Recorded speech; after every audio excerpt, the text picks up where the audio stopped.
El día de hoy vamos a empezar un gran estudio, hermanos, sobre uno de los tesoros de la Reforma, porque es un tesoro muy grande, hermanos, el cual son las doctrinas de la gracia. Y ¿saben algo, hermanos?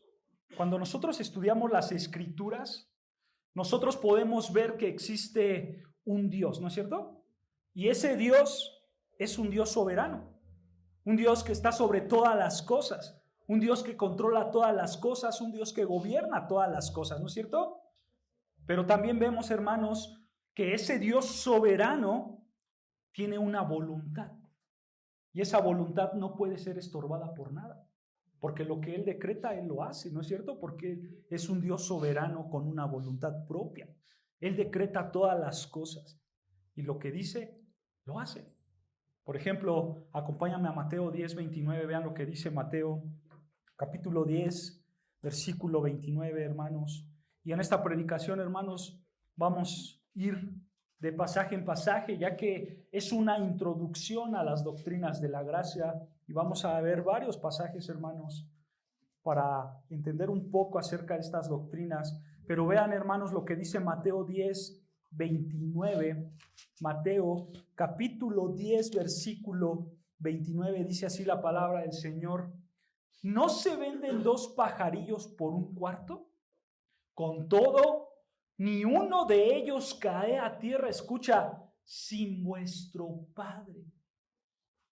En el contexto, hermanos, sabemos que en aquella época los pajarillos valían muy poquito, por eso se hace la pregunta: ¿no se vende 2 pajarillos por un cuarto? O sea, un pajarillo que es algo insignificante, ¿no se vende por un cuarto con una moneda que vale menos? Bueno, dice aquí Mateo 10:29, con todo eso, ni uno de esos pajarillos tan insignificantes cae al suelo sin la voluntad del Padre. O sea, Dios está en control de todos los eventos porque Él es soberano, e inclusive, hermanos, Él está en control de todos los eventos insignificantes a nuestras vistas, y Dios sigue en control de ellos. Vean Job 42:2, misma idea. Job 42:2 dice así, Job 42, versículo 2, vean lo que dice Job, capítulo 42, versículo 2.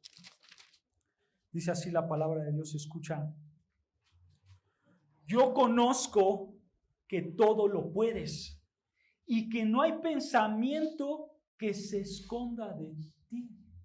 Nota, Dios todo lo conoce y no hay pensamiento que se esconda de Dios. ¿Por qué? Porque Él es soberano. Y todas las cosas son hechas según su voluntad y por su voluntad. Aquí estamos hablando de un atributo de Dios que es la omnisciencia de Dios. Él conoce todas las cosas, pero Él conoce todas las cosas porque Él es soberano, porque Él está en control de todas las cosas. ¿Se dan cuenta, hermanos?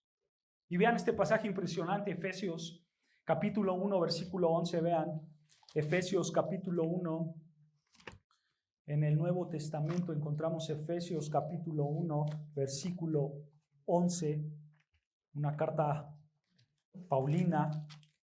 Efesios capítulo 1, versículo 11. Dice así la palabra de Dios, Efesios 1:11. En Él, asimismo, tuvimos herencia, habiendo sido predestinados, escucha, conforme al propósito del que hace todas las cosas, según el designio de su voluntad. Él tiene un propósito. Dios tiene un propósito para todas las cosas. Y a su vez, dice las Escrituras que Él tiene un designio, ¿no es cierto? Un designio de su voluntad. O sea, eso quiere decir, hermanos, que Él tiene un plan, una intención, un designio que está dentro de su soberanía. En pocas palabras, hermanos, todas las cosas es por Él y para Él, como dicen las Escrituras. Porque todo, hermanos, todas las cosas en el universo están manchadas de la voluntad soberana de Dios. Dios es soberano sobre todas las cosas, incluyendo, ¿sabes qué? La salvación de los hombres. Todo, hermano, está en las manos de Dios, incluyendo la salvación de los hombres. La salvación, como dice las Escrituras, la salvación es de Jehová, ahí en Jonás 3. Todo es por Dios, hermanos. Pero ¿sabes algo? Si alguien ha recibido la gracia salvadora de Dios, si tú el día de hoy eres cristiano, un cristiano verdadero, es gracias a esto. Es gracias a la voluntad soberana de Dios. Es gracias al plan soberano de Dios. Porque, hermanos, Dios no solamente es soberano en crear las cosas. Dios no solamente es soberano en sustentar las cosas de esta creación, no. Él es soberano en todo, porque Él es el Dios todopoderoso. Y como Él es soberano en todo, este todo, hermanos, incluye el proceso de tu salvación. Él es soberano en tu salvación. Sí, hermanos, el ser humano experimenta la salvación, el ser humano camina en los caminos de Dios para ser santo delante de Dios, ¿no es cierto? Hasta que sea glorificado con Cristo. Pero todo eso, hermanos, todo ese proceso sucede gracias a ¿quién? Al Dios soberano, al Dios todopoderoso. Todo eso sucede gracias a Él. Y si nosotros estamos conscientes de esto, hermanos, si nosotros estamos conscientes de que nuestra salvación le pertenece al Dios soberano, entonces nuestra reacción natural será darle la gloria a Dios por nuestra salvación. Porque todo le pertenece a Él. Y como todo es por Él y para Él, entonces Él merece la gloria. Porque Él es el único Dios que merece la gloria, ¿no es cierto? Ahora, hermanos, antes de seguir avanzando en este tema de la gloria a Dios por nuestra salvación, permíteme hablarte un poco acerca de quién inventó las doctrinas de la gracia, porque al final, hermanos, nosotros vamos a estudiar las doctrinas de la gracia, pero no me quiero meter mucho en la historia, hermanos, porque no quiero aburrirlos en esta predicación. Ustedes después en sus casas investigan un poco más acerca de quién inventó las doctrinas de la gracia más a fondo. Pero primero, hermanos, antes de decirle cómo surgieron estas doctrinas de la gracia, quiero mencionarles cuáles son las doctrinas de la gracia. Las doctrinas de la gracia, hermanos, están compuestas por 5 puntos. 5 puntos, el cual el primero es la depravación total del hombre. Es el punto número 1, la depravación total del hombre. Número 2, la elección incondicional. La elección incondicional. Número 3, expiación limitada. Expiación limitada. Número 4, gracia irresistible. Gracia irresistible. Y número 5, la perseverancia de los santos. La perseverancia de los santos. Si no las apuntaron, no se preocupe, hermanos, porque a lo largo de nuestro estudio la vamos a estudiar una por una. ¿Ok?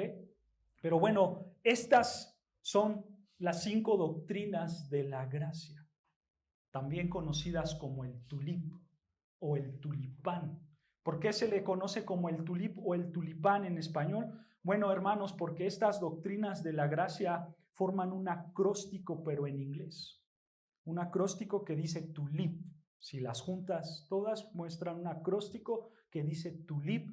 Y bueno, en el año 1905 se inventó este término del tulipán. Es por eso que así se le conoce a estas doctrinas como las doctrinas del tulipán. Bueno, estas doctrinas, hermanos, se inventaron en el siglo XVII. En el siglo XVII, y muchas personas, hermanos, creen que estos 5 puntos de las doctrinas de la gracia suplantan a las 5 solas. ¿Recuerdas cuáles son las 5 solas, hermano? Dime un segundo. Las 5 solas, hermanos, si recordarás, son sola escritura, ¿no es cierto? Sí. Solo fe, solo gracia, solo Cristo y solo a Dios la gloria.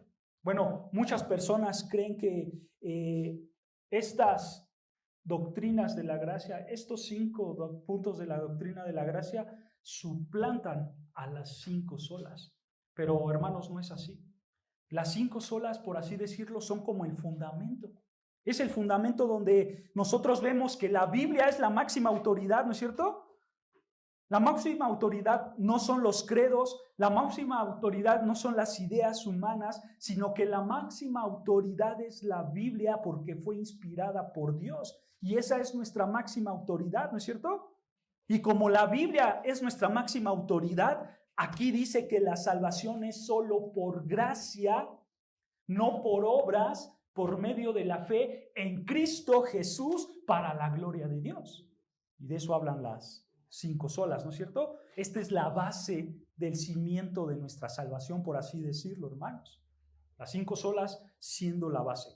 Después de esto, hermanos, como columnas, por llamarlas así, hermanos, tenemos los 5 puntos de las doctrinas de la gracia. Donde, hermanos, vemos que estas doctrinas nos muestran que el ser humano es salvado por la gracia de Dios y por la soberanía de Dios. Porque, hermanos, realmente nosotros no podemos hacer absolutamente nada por nuestra salvación. Y ahorita vamos a ver un punto porque de ahí salieron estas doctrinas de la gracia. Ahora, no quiero, hermanos, decir con esto que nosotros como reformadores nos basamos simplemente en 10 doctrinas, en las 5 solas y en las 5 puntos de la doctrina de la gracia, y entonces esa es toda nuestra doctrina, ¿no, hermanos? Estos simplemente son 10 puntos de 200, 300 puntos doctrinales que creemos nosotros. Hay muchos puntos doctrinales que creemos nosotros, pero, hermanos, realmente estos 10 puntos, tanto las 5 solas como las doctrinas de la gracia, son puntos teológicos y bíblicos. Es por eso que nosotros los creemos. ¿Ok? Ahora, ¿quién escribió estas doctrinas de la gracia? Muchos piensan, hermanos, que fue Juan Calvino. Por eso estas doctrinas también se le conoce como los 5 puntos del calvinismo. O sea, estas doctrinas tienen muchos nombres. Las doctrinas de la gracia, el tulipán y los 5 puntos del calvinismo. Se están refiriendo a estos 5 mismos puntos. Pero, hermanos, sabemos que Juan Calvino no escribió estas doctrinas. Estas doctrinas, hermanos, salieron en un concilio, en un sínodo llamado el Sínodo de Dort. El Sínodo de Dort. En el año de 1588, del 80 al 60, más o menos, 69. Pero en el 1580, hermanos, 88, para darles el contexto de por qué salió esta doctrina, se levantó un hombre llamado Jacobo Arminio. Jacobo Arminio. Muchos no saben, hermanos, pero Jacobo Arminio era un teólogo reformado. Y Jacobo Arminio, hermanos, gracias a que él estudiaba las Escrituras, él fue ordenado como ministro por su maestro llamado Teodoro de Baz. Y Teodoro de Baz, hermanos, fue el sucesor de Juan Calvino. Entonces, hermanos, la preparación de Arminio, de Jacobo Arminio, era una preparación 100% reformada. Pero en un momento de la historia, hermanos, a Arminio se le encomendó que defendiera la doctrina reformada. Porque alguien, hermanos, estaba atacando los puntos de la salvación.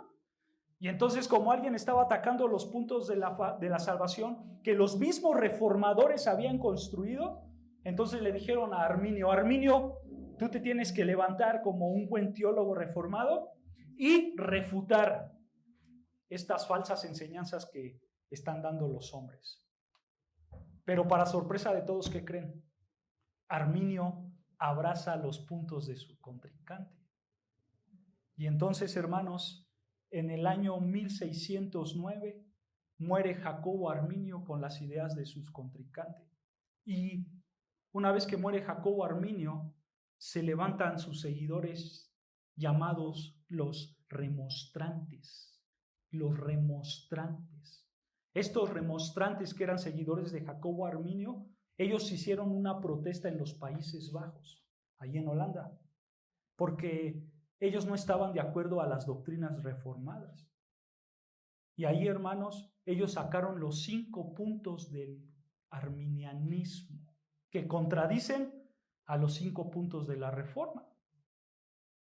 Entonces, hermanos, cuando los remonstrantes o los arminianos se levantaron con sus 5 puntos, este debate teológico escaló grandemente, hermanos, que llegó hasta las altas esferas de los teólogos allá en los Países Bajos y en Bélgica. A tal punto, hermanos, que en el año 1618, en la ciudad de Dordrecht, Holanda, Países Bajos, se formó el Sínodo de Dort. El Sínodo de Dort. Y este sínodo, hermanos, o sea, el sínodo es un concilio, hermanos. Eso es un sínodo. Un sínodo es un concilio, es una junta eclesiástica en la cual ellos iban a discutir todos los puntos a los cuales estaban atacando a la iglesia reformada en ese momento. Y entonces el sínodo de Dort, esta junta eclesiástica se levanta y saca como lo que se le conoce los cánones de Dort. Y en los cánones de Dort, hermanos, están desplegados estos 5 puntos de las doctrinas de la gracia. Y es así como se crean los puntos de las doctrinas de la gracia, cuando el sínodo de Dort se levanta para refutar a los arminianos. ¿Ok? Ahora, ¿qué proponía los arminianos o por qué se levantaron en contra de ellos? En pocas palabras, hermanos, los arminianos decían que los creyentes, escucha, porque esto es importante, ellos decían que los creyentes son creyentes por una obra eficaz y soberana del Espíritu Santo. Si el hombre era salvo, decían los arminianos, era porque el Espíritu Santo había entrado en su vida. Pero el Espíritu Santo, cuando entraba a la vida del hombre, dicen los arminianos, el Espíritu le daba una gracia capacitadora al ser humano. Y así lo llaman, una gracia capacitadora. ¿Qué es esta gracia capacitadora? Bueno, esta gracia capacitadora dicen ellos que es esta gracia que produce una regeneración parcial en la vida del hombre. O sea, lo que los arminianos enseñan, hermanos, es que el hombre está muerto en sus pecados, en sus delitos, y porque es pecador, gracias a la gracia capacitadora, él puede escoger ir al evangelio o puede escoger no ir al evangelio, porque él tiene una gracia capacitadora. O sea, en pocas palabras, ellos decían que la aceptación de la salvación de Cristo está en tus manos. Está en tus manos. O sea, si el evangelio por medio de la gracia capacitadora se me presenta a mí, yo tengo la capacidad de decidir si voy con Cristo o no voy con Cristo. Si tú dices, yo no quiero ir con Cristo, decían los arminianos, tú eres culpable, porque tú estás tomando la decisión de no ir con Cristo y tú eres culpable, ¿no es cierto? Y bueno, hasta este punto, hermanos, todo suena bien y todo suena lógico y nosotros estamos de acuerdo. ¿Pero qué pasaba? Decían los arminianos, pero si tú dices que sí, si tú dices que sí aceptas a Cristo, ¿qué crees? Es porque tú tomaste tu propia decisión de sí seguir a Cristo. Y aquí es donde nosotros no estamos de acuerdo. Aquí nosotros no estamos de acuerdo. Y esta fue la controversia que tuvieron los arminianos con los reformadores y con los del sínodo de Dort. Porque, hermanos, nosotros defendemos las doctrinas de la gracia tal cual salieron de los cánones de Dort. Y nosotros decimos, hermanos, que Dios hizo una obra regeneradora, una obra total en la vida del hombre que cree en Cristo, porque Dios mismo levantó a este hombre que estaba muerto y lo puso en un estatus de vida. Y eso es lo que creemos nosotros. Si tú te pierdes, hermanos, es por tu culpa, porque tú no decidiste seguir a Cristo. Pero sabes, aquí está lo interesante. Dios, hermanos, Dios sabe que tú siempre querrás ir por tus pecados. Dios sabe que tú no vas a querer ir con Él. Dios sabe que tú no vas a voltear a ver a Cristo. Es más, ¿recuerdan las palabras del Señor Jesucristo? El Señor Jesucristo mismo lo dijo. La luz vino al mundo, pero los hombres amaron más las tinieblas que la luz. ¿No es cierto? ¿Por qué? Porque esa es la naturaleza del hombre. Esta es la realidad de nosotros. Nosotros no queremos ir a la luz. El hombre no quiere ir a la luz. Inclusive, hermanos, aquí hay testimonios, aquí en nuestra iglesia, donde los hermanos o hermanas dicen, a mí me presentaron a Cristo hace muchos años atrás, pero no le seguí, no quise. Pasaron los años, pasaron las circunstancias en mi vida y estoy aquí con Cristo.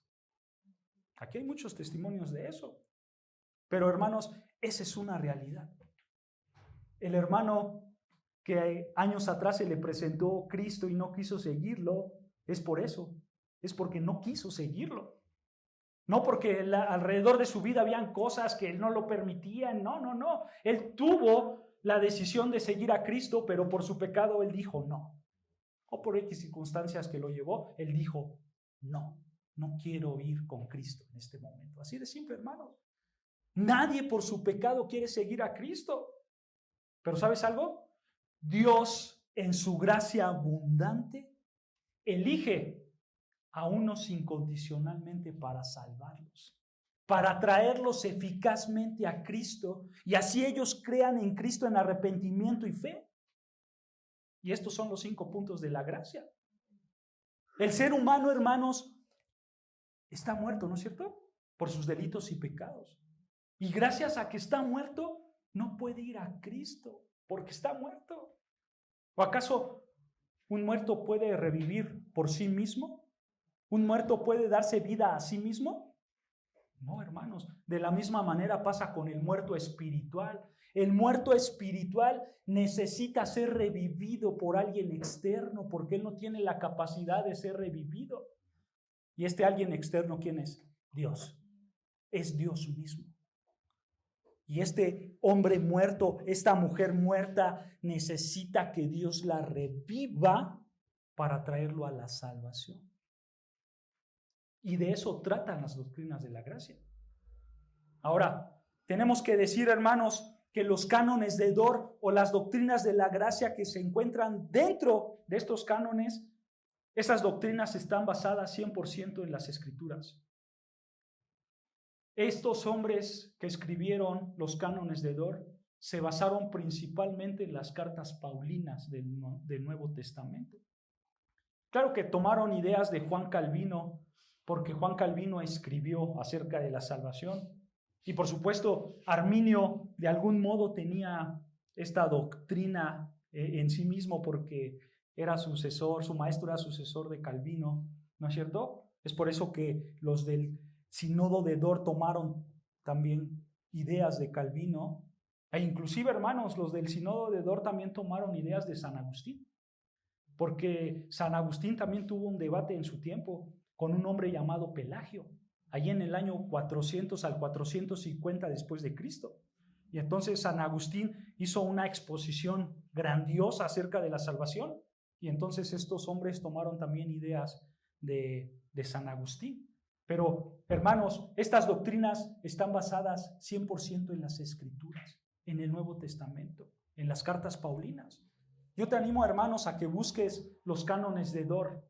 Hay un libro de la editorial Poema que se llama Los Cánones de Dort. Lo puedes buscar, comprar y leerlo. Es un libro fantástico, porque los hermanos que los escribieron, entre ellos Ugel Michel, Miguel Núñez, fueron parte de escribir este libro, y es un libro grandioso. Puedes conseguir y leerlo, hermanos. Pero la realidad es que estos cánones fueron basados del Nuevo Testamento. Nosotros creemos, hermanos, que las doctrinas de la gracia se encuentran en las Escrituras. y que las Escrituras, hermanos, jamás van a cambiar. Nosotros vemos a hombres piadosos que se extienden por todo el Antiguo Testamento, por todo el Nuevo Testamento. Nosotros vemos la historia del cristianismo donde hay hombres piadosos, pero todos estos hombres piadosos, hermanos, escribieron acerca de las doctrinas de la gracia, pero su fundamento principal, ¿cuál fue? La palabra de Dios. La palabra de Dios. No hay otras líneas, no hay otros caminos, solo hay un solo camino y es el camino del canon bíblico, de la palabra de Dios. Y ese es el fundamento de todos, la palabra de Dios. Porque la salvación en el Antiguo Testamento, ¿cómo era, hermanos? ¿Cómo se salvaba la gente antes de Cristo? Por gracia, ¿no es cierto? Se salvaba por gracia, no por obras, por medio de la fe en el Mesías que iba a venir, ¿no es cierto? Pasaba el tiempo, llegamos al Nuevo Testamento y vemos que ese Mesías que iba a venir es Jesucristo. Y entonces hoy, ¿cómo te salvas? De la misma manera, por gracia, por medio de la fe en ese Mesías que ya llegó, que es Jesucristo. Y ese es el mensaje del Evangelio de la gracia salvadora de Dios. Porque hay solo una línea, hermanos. Entonces, cuando nosotros hablamos de las doctrinas de la gracia, hermanos, nosotros simplemente hablamos de la salvación que dio el Padre, el Hijo y el Espíritu Santo. Hablamos de eso, de la salvación de Dios. Y quiero hacerte una pregunta, hermanos. ¿Tú sabes por qué Dios salva al hombre? ¿Por qué Dios te salvó, tú que eres cristiano? ¿Por qué Dios nos salvó a nosotros? Algunos podrían decir que Dios nos salvó para que no fuéramos al infierno. Bueno, esa no es una respuesta correcta, porque ese es el resultado de tu salvación. Dios te salvó con el resultado de que tú no fueras al infierno, pero no es la razón. ¿Cuál es la razón verdadera en que Dios te salvó? ¿Sabes algo, hermanos? La Biblia enseña que el ser humano no es el centro de la salvación. El ser humano no es el centro de la redención. Porque si nosotros ponemos al hombre en el centro, eso quiere decir que Dios queda en segundo lugar, ¿no es cierto? Dios queda afuera en el plan de salvación y la Biblia nunca enseña eso. Pero lo que sí vemos, hermanos, es que todas las cosas, escucha, y con esto empezamos, todas las cosas son para la gloria de Dios, porque Él es soberano. Y a su vez, hermanos, el ser humano recibe bendiciones de Dios gracias a que Dios se glorifica. Y por eso nosotros somos salvados, porque Dios se glorifica en nuestra salvación. Esa es la razón por la cual tú y yo somos salvados, porque Dios se glorifica más con tu salvación y a su vez tú eres bendito porque Él se glorificó. Vean lo que dice Efesios 1, versículo 11 y 12. Efesios capítulo 1, versículo 11 y 12. Vean lo que dice las Escrituras. Efesios 1, 11. Dice así la palabra de Dios. Efesios 1, 11. En Él asimismo tuvimos ¿qué?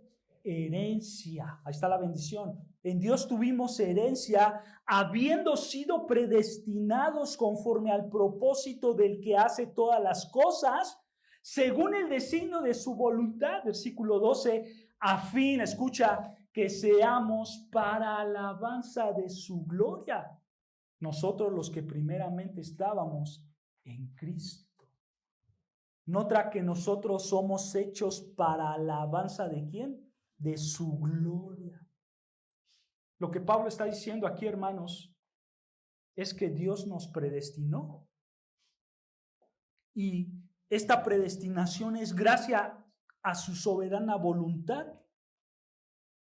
Y que gracias a que Él nos predestinó, a que Él nos escogió por salvación, el propósito de esto es la alabanza de su gloria. La alabanza de su gloria. Vean más adelante, Efesios capítulo 2, versículo 6. Efesios capítulo 2, versículo 6 dice, y juntamente con Él nos resucitó, y asimismo nos hizo sentar en los lugares celestiales con Cristo Jesús. Pablo está hablando de la salvación y mira el propósito.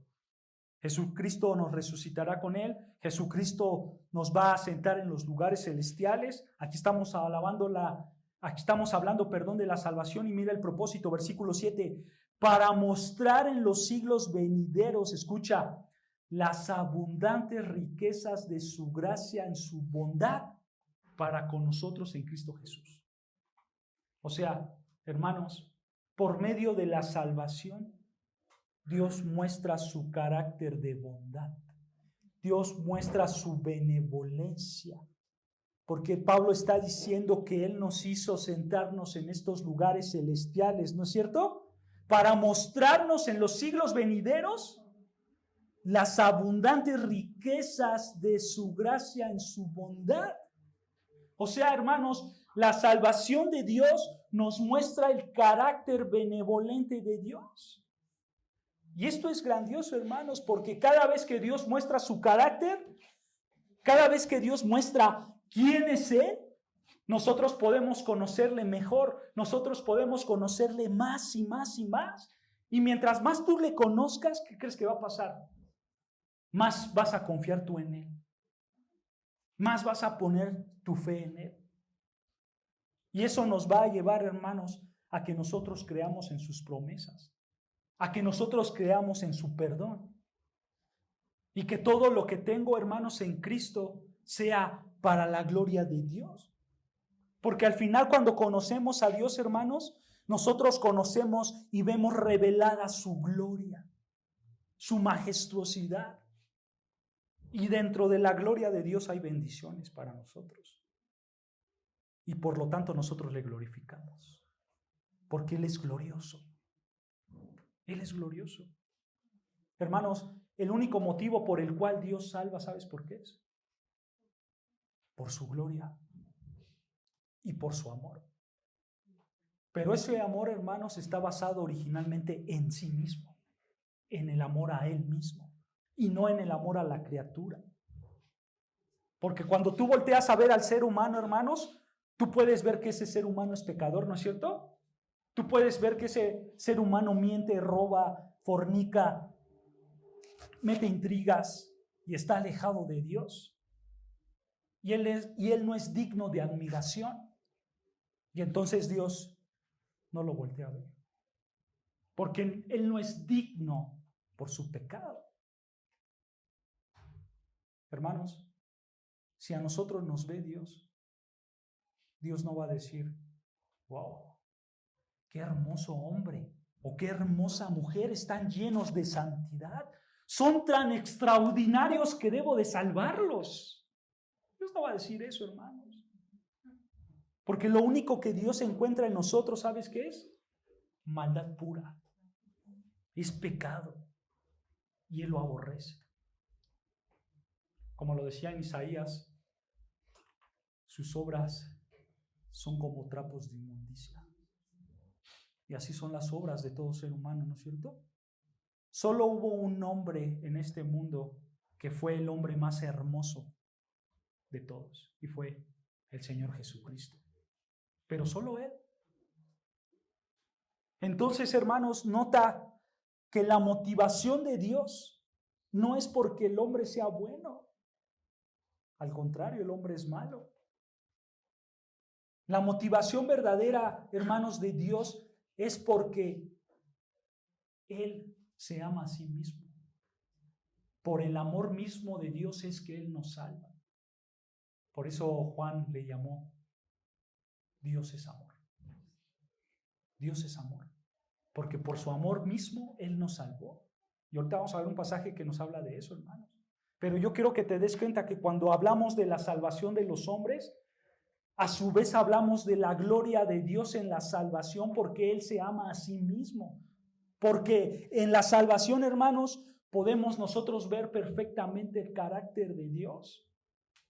Y eso tenlo en mente siempre, hermanos. Cuando nosotros hablamos de la gloria de Dios, nosotros hablamos del carácter de Dios.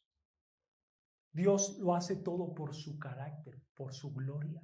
O sea, cuando Dios te salva a ti, ahí ves sus atributos, su carácter, cómo es Él. Por ejemplo, cuando Dios te salva, tú puedes ver su gracia, ¿no es cierto? su misericordia, su amor, su justicia, su soberanía, su poder, etc. Tú puedes ver todos los atributos de Dios en el proceso de salvación, porque todo es para su gloria. Esto mismo pasa en la creación, ¿no es cierto? ¿Han escuchado el Salmo 19:1? Yo creo que sí.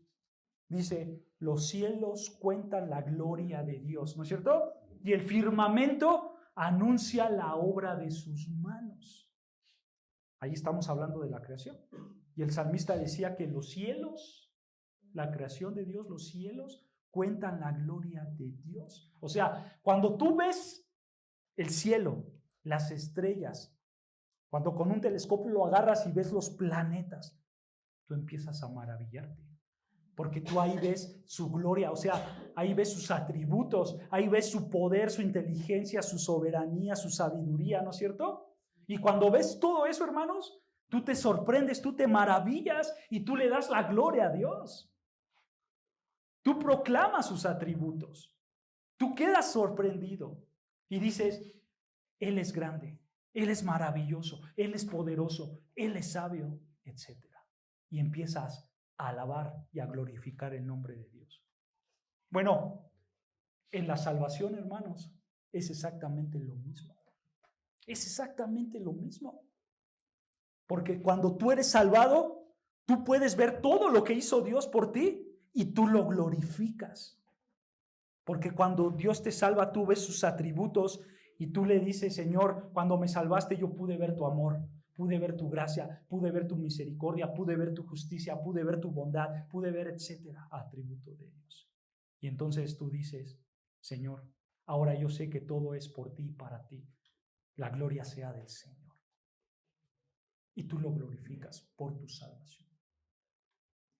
Esa palabra de gloria, la gloria de Dios, esa palabra de gloria en hebreo es kabod.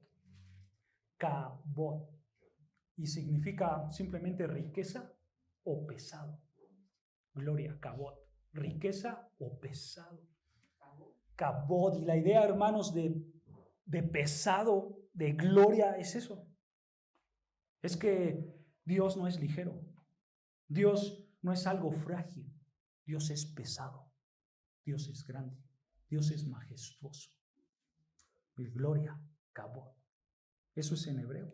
En hebreo, kabod. En griego, hermanos, la palabra para gloria en griego es doxa. Doxa, gloria. Eso es en griego. Doxa. Y eso es una palabra muy importante en aquel tiempo, hermanos, en el griego antiguo. Porque doxa, hermanos, era una palabra que se usaba para hablar bien de alguien. Por ejemplo, tú ves el cielo, ¿no? Tú ves el cielo con todo lo que contiene, todas las maravillas, y por ende, hermanos, tú te maravillas y tú hablas bien del que creó el cielo.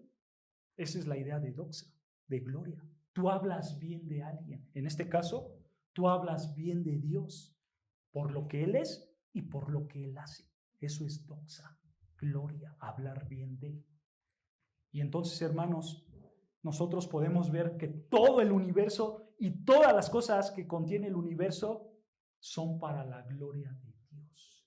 O sea, son para hablar bien de Dios, para exaltarlo. En otras palabras, hermanos, todo el universo y todo lo que Dios hizo dentro del universo es para mostrarse a sí mismo, para revelarse a sí mismo. ¿Y sabes algo? Eso es bueno. Eso es bueno para nosotros, porque eso nos beneficia a nosotros. Porque cuando tú ves al Dios que se reveló, al Dios que se mostró, entonces, hermanos, tú puedes empezar una relación con ese Dios. Y ese Dios te va a empezar a bendecir.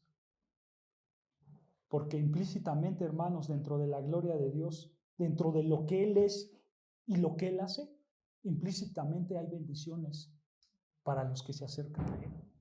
Por eso la salvación es de Jehová. Porque la bendición de salvación es para nosotros y Él nos salva. Porque todo es para sí mismo, ¿no es cierto? Y cuando tú lo conoces más y más y más, ¿qué pasa? Aunque no lo creas, hermanos, cuando tú conoces a este Dios poderoso, majestuoso, tú empiezas a tener paz, tú empiezas a tener amor, tú empiezas a tener felicidad. El miedo se te va, el miedo se te quita, porque tú empiezas a conocer a este Dios poderoso y grandioso y majestuoso, a este Dios de gloria. Y vean lo que dice Isaías 43:1. Isaías, el profeta Isaías 43:1, vean. Isaías 43, versículo 1 dice: ahora así dice Jehová, escucha, creador tuyo, oh Jacob, y formador tuyo, oh Israel. No temas, porque yo te redimí, te puse nombre, escucha, mío eres tú. Versículo 7, todos los llamados de mi nombre, para la gloria mía los he creado, los formé y los hice. Nota, Dios está diciendo que todos los llamados de mi nombre, o sea, todos los que yo escogí, son para gloria mía. Son para gloria mía porque yo los formé, porque yo los hice, dice Dios. Hermanos, ¿por qué Dios salva? Por esto, para su gloria. Para que veamos cuán grande es Él, cuán maravilloso es, cuán glorioso es. Hermanos, Él es el Creador y Él tiene el derecho de ser glorificado, ¿no es cierto? Porque Él es el que sustenta todas las cosas y el que crea todas las cosas. Él te creó a ti, Él te formó a ti para su gloria. Vean lo que dice Isaías 48:9. Más adelante Isaías 48, versículo 9. Misma idea, escucha, Isaías 48, versículo 9 dice: por amor de mi nombre diferiré. Esta palabra diferiré se traduce como alargaré, alargaré. Por amor de mi nombre alargaré mi ira y para alabanza mía reprimiré para no destruirte.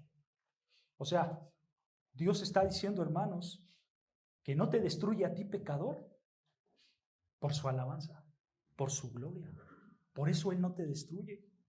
Porque cuando el mundo vea la ira santa de Dios y a su vez vea el mundo que el mundo realmente merece ser castigado por Dios, ahí el mundo va a alabar el nombre de Dios.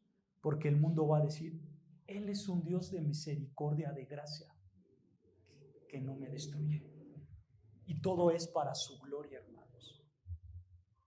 Esa es la realidad. Nosotros, ¿qué merecemos, hermanos? ¿Tú qué mereces? Y quiero que medites profundamente en tu corazón. ¿Tú qué mereces? Si hoy día, hoy, en este instante, con este sonido Dios te quita la vida, ¿tú qué mereces? ¿Ir al cielo o ir al infierno? ¿Tú qué mereces? Porque, hermanos, si somos fieles a nuestra respuesta, sinceros a nuestra respuesta, nosotros merecemos ir al infierno. Porque somos pecadores delante del Dios Santo. ¿No es cierto? Pero por amor de su nombre, Él alarga su ira. Él nos da una oportunidad para que nos arrepintamos en este momento, si no te has arrepentido. Por amor a su alabanza, Él reprime el no destruirte, porque quiere que te salves. Y continúa diciendo, vean, versículo 11 más abajo, Isaías 48:11, vean, Isaías 48:11 dice: por mí, escucha, por amor de mí mismo lo haré, para que no sea mancillado, o sea, para que no sea profanado mi nombre, y mi honra no la daré a otro. Dice Dios, por mí, por amor a mí mismo, para que mi nombre no sea mancillado, profanado, yo los voy a salvar. Y yo no le voy a dar la gloria a nadie más. Nota, hermanos, que el amor de Dios por su gloria, por su nombre, lo podemos ver en todos los aspectos de la salvación. La salvación es por Dios, para Él y por Él. Por eso nosotros somos salvados. David, hermanos, entendía esto perfectamente. Por eso escribe el Salmo 23.1. Vean lo que dice el Salmo 23.1. Salmo 23, un salmo muy conocido por todos nosotros, que probablemente muchos de nosotros no lo sabemos de memoria. Salmo 23, versículo 1, vean lo que dice. Dice David, escucha, Salmo 23, versículo 1. Dice así la palabra de Dios: Jehová es mi pastor, nada me faltará. En lugares de delicados pastos me hará descansar. Junto a aguas de reposo me pastoreará. Confortará mi alma, me guiará por sendas de justicia. Y escucha, aquí viene la razón. Por amor de su nombre. Por amor de su nombre. Nota, hermanos, que David entendía que Dios era su buen pastor, que con Dios no le iba a faltar nada, que con Dios iba a estar seguro, que con Dios iba a tener la perfecta protección, pero no era por David, era por sí mismo, era por el amor mismo de Dios, por el amor de su nombre, dice ahí, ¿no es cierto? Quiero que entiendas esto, hermanos. Toda la Biblia es diocéntrica, toda la Biblia es diocéntrica, y tenemos que vivir a la luz de esta verdad. Porque, hermanos, ciertamente hay personas que se alteran al saber que todo, incluyendo su salvación, incluyendo ellos mismos, le pertenece a Dios. Y se alteran. Ay, ¿cómo es posible si yo me esfuerzo por hacer las cosas? Si yo soy muy bueno, si yo soy muy inteligente, ¿cómo es posible que Dios me salve? Pero, hermanos, nosotros somos la creación. Él es el creador. ¿A quién más le podemos pertenecer? Si Él es el creador, el todopoderoso, el soberano. A nadie más. Hermanos, la doctrina de la gracia nos revela estas verdades. Estas grandes verdades, y a sus tiempos las vamos a estudiar una por una, para que tú veas, hermanos, que toda la obra de salvación es para la gloria de Dios. Gracias al amor de su nombre. Hermanos, al final en toda nuestra vida tenemos que mirar a Dios. Y cuando miramos a Dios, hermanos, gracias a que hoy tenemos toda la revelación bíblica, podemos decir que todo en nuestra vida tiene que estar puesta en Cristo, en Jesucristo. Vean lo que dice Filipenses 2:9. Ya vamos a ir acabando. No se me pierdan, hermanos. Filipenses capítulo 2, versículo 9. Vean lo que dice así Pablo mismo. Filipenses capítulo 2, versículo 9. Dice así la palabra de Dios: por lo cual Dios también le exaltó hasta lo sumo, hablando de Jesucristo. Dios lo exaltó hasta lo sumo y le dio un nombre que es sobre todo nombre, para que en el nombre de Jesús, escucha, se doble toda rodilla que está en los cielos y en la tierra y debajo de la tierra. Y versículo 11, y toda lengua confiese que Jesucristo es el Señor. ¿Para qué? Para gloria de Dios Padre. Para gloria de Dios Padre. ¿Tú quieres glorificar a Dios? ¿Tú quieres glorificar a Dios Padre? Si es así, tenemos que voltear a ver a Cristo. Porque Dios lo exaltó hasta los sumos, para que toda rodilla se doble ante Él y así el Padre sea glorificado. Él debe de ser tu todo. El valor de Cristo en ti debe de crecer cada día, hermanos. El valor de Cristo en ti debe de crecer cada día a tal punto, hermanos, que todas las cosas que te rodean se queden sin importancia. Porque la persona de Cristo, hermanos, debe de ser lo más alto para ti. Lo más alto. Algún ministerio, hermanos, en el que tú puedas servir. Algún tipo de fama.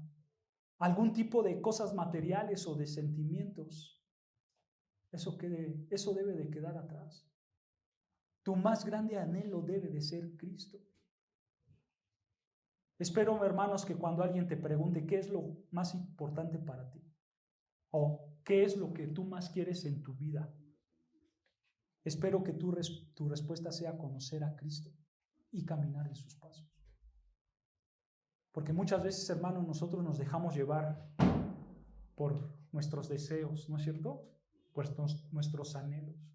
Y cuando alguien te pregunta, ¿qué es lo más importante que quieres en tu vida? Espero que no digas mi ministerio, mi fama, mis cosas materiales, mis sentimientos. Espero que tú digas, yo prefiero a Cristo sobre todas las cosas. Y quiero caminar con sus pasos. ¿Tú sabes qué es caminar con Cristo? Porque muchas veces repetimos esa frase, ¿no es cierto? Voy a caminar con Cristo. Bueno, ¿tú sabes qué es caminar con Cristo? Porque si lo repites, pues porque lo sabes, ¿no? Caminar con Cristo, hermano, simplemente es hacer lo que Él hizo. Eso es caminar con Cristo. Y de hecho, vean el contexto de aquí de Filipenses 2. Vean el versículo 5 del por qué llegamos a darle la gloria a Dios Padre. Versículo 5, vean lo que dice aquí mismo. Haya pues en vosotros este sentir o este pensamiento. Haya en nosotros este pensamiento que también hubo en Cristo Jesús. Vean lo que pensaba Cristo, versículo 6. El cual, siendo en forma de Dios, no estimó el ser igual a Dios como cosa a que aferrarse, sino que se despojó a sí mismo, tomando forma de siervo, hecho semejante a los hombres. O sea, hermanos, el primer paso de muchos que nosotros tenemos que tomar, porque hay muchos pasos de seguir de Cristo, pero el primer paso que nosotros tenemos que seguir es este, el mismo que hizo el Señor Jesucristo. Aquí dice Pablo que el Señor Jesucristo, siendo igual a Dios, ¿no es cierto? O sea, teniendo todos los privilegios, porque Jesucristo es Dios, y Él cuando era Dios en esa deidad total, en el sentido de que Él no se había encarnado, porque Él sigue siendo 100% Dios, no me malinterpreten, sino cuando Él era Dios en espíritu, cuando Él estaba en toda esa plenitud, dice Pablo, Él no tuvo el sentir de me voy a quedar como el Dios Todopoderoso, sino que Él se quitó de todos estos privilegios, ¿no es cierto? Todo lo que estaba en su mano, toda la adoración, toda su soberana voluntad, en un momento de la historia le fue quitada, porque se volvió un hombre, ¿no es cierto? Se humilló a sí mismo, héchose hombre. Entonces, hermanos, Cristo teniéndolo todo, decide pasar hambre, decide pasar fríos, decide pasar tentaciones, decide pasar dolores, decide pasar humillaciones por el mismo hombre. Y Jesucristo hizo esto. Él teniéndolo todo, como dice Pablo, se volvió el más vil y el más menospreciado. En pocas palabras, hermanos, Jesucristo fue humilde, porque Él pudo decir, yo me quedo en mi trono sentado gobernando todo, ¿no es cierto? Y el que no quiera seguirme, que no quiera y lo condeno. Y punto, se acabó. Pero Él se humilló a sí mismo. Y Él bajó a este mundo para salvarnos a cada uno de nosotros. Y entonces, hermanos, eso es lo que nosotros tenemos que meditar, es lo que tenemos que pensar, porque esa fue la manera de pensar de Cristo, que Él teniéndolo todo, decidió humillarse. Y así mismo nosotros, hermanos, si tú pones esto en tu corazón, tú tienes que seguir los pasos de Cristo y tú tienes que ser un hombre como humilde, que a lo mejor puedes tener todo, pero por causa de Cristo lo tienes que dejar. Y entonces tienes que tener la humildad de decir, te voy a seguir, Cristo, voy a seguir tus pasos. Porque esta actitud, hermanos, te debe de guiar a la adoración, al conocimiento de Cristo. Vean lo que dice Primera de Juan 5:20, Primera de Juan capítulo 5 versículo 20, y nos vamos rápido, hermanos, para concluir. Primera de Juan capítulo 5, versículo 20. Dice así, primera de Juan 5, 20, pero sabemos que el Hijo de Dios ha venido y nos ha dado entendimiento para conocer al que es verdadero.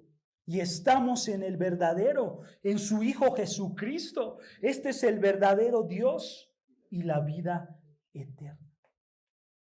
Hermano, si tu corazón late es por Él, para Él. Cualquier pensamiento, cualquier actitud te debe de conducir a la adoración de Él y al conocimiento de Él. Porque aquí Juan nos está diciendo que nosotros sabemos que el Hijo de Dios, el que ha venido, nos va a llevar a todo conocimiento para conocer a lo verdadero. ¿Qué es lo verdadero? Jesucristo como Dios y la vida eterna que da. La vida eterna que da. Hermanos, quiero que veas que Jesucristo es el verdadero Dios que nos conduce a la verdadera vida eterna, a la verdadera salvación. Por eso tú tienes que conocerle. Por eso tú debes de poner tus ojos en Cristo y solo en Cristo, no en las cosas materiales, no en tus ídolos, sino en Jesucristo, en quien da la vida eterna. Y hermanos, nada puede darte verdadera satisfacción más que Cristo. Solo Cristo. Recuerda esto, hermanos.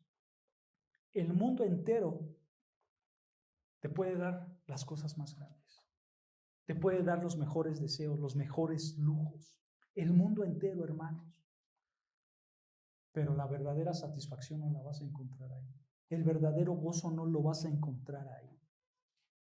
Tú necesitas a Cristo si quieres el verdadero gozo, la verdadera paz, la verdadera alegría, la verdadera satisfacción. Porque en Cristo, hermanos, está nuestro descanso, están nuestras fuerzas, ¿no es cierto?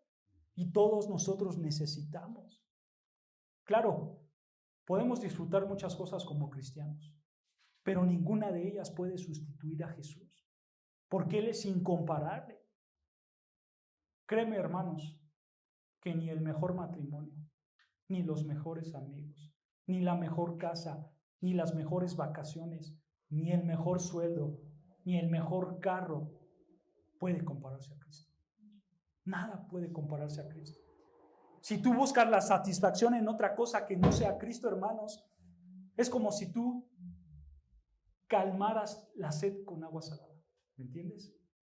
Jamás se te va a ir la sed. Así es lo que pasa cuando alguien pone sus satisfacciones personales primero antes que Cristo. Siempre se va a sentir solo, siempre se va a sentir triste, siempre se va a sentir agobiado, siempre va a tener tensiones en su vida, porque no pone su mirada donde tiene que estar. ¿Recuerdas la palabra del Señor Jesucristo a la mujer samaritana? El que beba de este pozo tendrá sed, le dijo, ¿no es cierto? Pero el que beba del agua que yo doy no tendrá sed jamás, ¿no es cierto? Jamás va a tener sed. Y después de esta historia, vean lo que dice Juan 7:9 y ya vamos a acabar, hermanos. Juan, el Evangelio de Juan, capítulo 7, versículo... El Evangelio de Juan 7...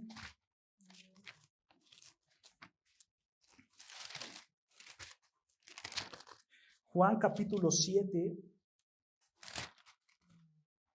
vean lo que dice, les dije 9, pero no es 9, es 39. Juan capítulo 7, versículo 37, vamos a leer desde el 37, vean lo que dice. Versículo 37, Juan 7, 37 dice, en el último y gran día de la fiesta, Jesús se puso en pie y alzó la voz diciendo, si alguno tiene sed, venga a mí y beba. Y el que cree en mí, como dice la Escritura, de su interior correrán ríos de agua viva. Esto es lo que ofrece Cristo. Cristo ofrece agua viva. ¿Tú sabes qué es la agua viva, hermanos? La agua viva es el Espíritu Santo. ¿Por qué lo sabemos? Lo dice el texto, versículo 39, que dice, esto dijo del Espíritu que iba a venir, que habían de recibir los que creyesen en Él. El Espíritu Santo es la agua viva. O sea, si tú pones tu fe en Cristo, el Espíritu Santo viene en ti. Y cuando el Espíritu Santo viene a ti, Él te va a iluminar y te va a dar el entendimiento para que Cristo sea más deseable para ti. Eso es lo que hace el Espíritu Santo. Jesucristo dijo, cuando yo me vaya, el Espíritu Santo vendrá a ustedes y Él me glorificará a mí porque tomará de lo mío. ¿No es cierto? El Espíritu Santo no vino, hermanos, para gloriarse a sí mismo. El Espíritu Santo vino para glorificar a Jesucristo. Donde está el Espíritu Santo, hermanos, ahí es donde se tiene que glorificar a Jesucristo. Y recuerda esto, hermanos, porque hay muchas iglesias hoy en día que por desgracia ellos piensan que donde está el Espíritu Santo hay hablar en lenguas, hay echar fuera demonios, hay hacer circo y teatro, ¿no es cierto? Pero hermanos, eso no es simbolismo de que el Espíritu Santo está ahí. Donde verdaderamente está el Espíritu Santo, ahí verdaderamente van a glorificar a Jesucristo. Y los creyentes que son transformados, ellos van a ser transformados, como dice la Escritura, de gloria en gloria a la imagen de Cristo para que ellos reflejen a Cristo y Cristo sea glorificado. Hermanos, date cuenta, todo es para la gloria de Dios, ¿no es cierto? Todo es para la gloria de Cristo. Si te diste cuenta, hermanos, a lo largo de esta predicación, de manera implícita, estuvimos hablando de la Trinidad. ¿No es cierto? ¿Cómo es que la Trinidad está metida en todo este proceso de salvación? El Evangelio, hermanos, tiene la forma del Dios Trino. La doctrina de la gracia está orquestada gracias al Dios Trino. El Padre eligiéndonos desde antes de la fundación del mundo, ¿no es cierto? El Hijo encarnándose para pagar en la cruz los pecados de aquellos que el Padre eligió, ¿no es cierto? Y el Espíritu Santo regenerando a todos estos hombres a los que el Padre escogió y a los que Cristo murió. Y entonces toda la Trinidad, hermanos, está involucrada en el proceso de salvación. Y eso es maravilloso.